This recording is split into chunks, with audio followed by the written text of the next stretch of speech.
So let's try example number 1. So example number 1, we have 4 raised to x is equal to 16. Okay? So in solving exponential equation, we have to find what is the value of x. Okay? So to solve, first we have to make it same base. Okay? So ano ibig sabihin nun? Kailangan daw pareho sila ng base. Ano ba yung base? Ito mismo, yung numbers. Okay? So pwede ba natin yung isulat as same base? 4 raised to x is equal to 16 can be base 4. Right?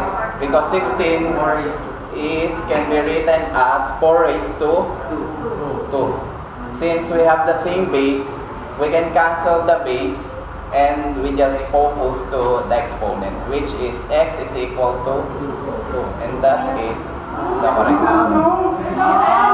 Okay?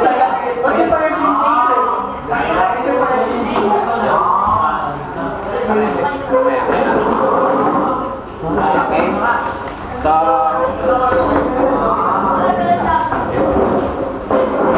okay, so let's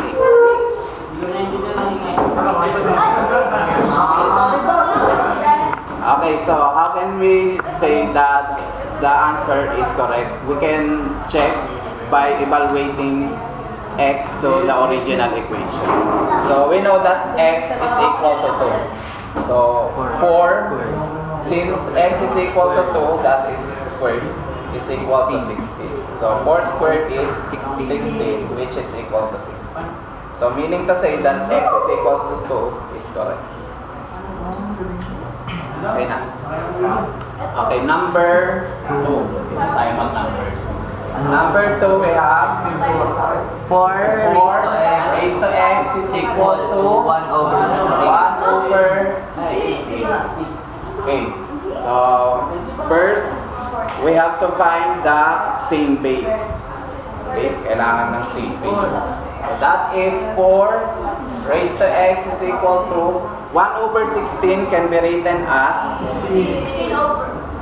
1 over 4 raised to 2. Okay, so ano yung rules dito? So eto, it can be written as 1 over a raised to m can be written as a raised to negative m.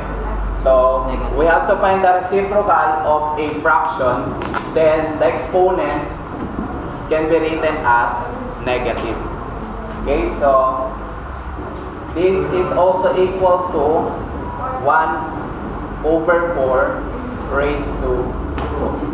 Okay, so to make it same base, we have to find the reciprocal of a fraction 1/4. So we can write it as 4 raised to x is equal to the reciprocal of 1/4 is 4 over 1. And if we have over 1, pwedeng hindi na natin isulat. Okay? Then the exponent positive 2 will become negative 2. So now we have the same base, we can cancel the base, and x is equal to negative 2. And this is the correct answer. Okay? Okay, so let's check. So our original equation is 4 raised to x, where x is negative 2, is equal to 1 over 16. So we know that if our exponent is negative, we have to find the reciprocal. Okay? So reciprocal, negative yun. Reciprocal nun, we have 1/4, then it is positive. Okay? Which is equal to 1 over 16.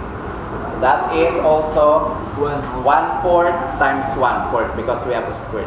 1/4 times 1/4. So 1 times 1 is 1. 4 times 4 is 16. Is equal to 1 over 16. So meaning that negative 2 is correct.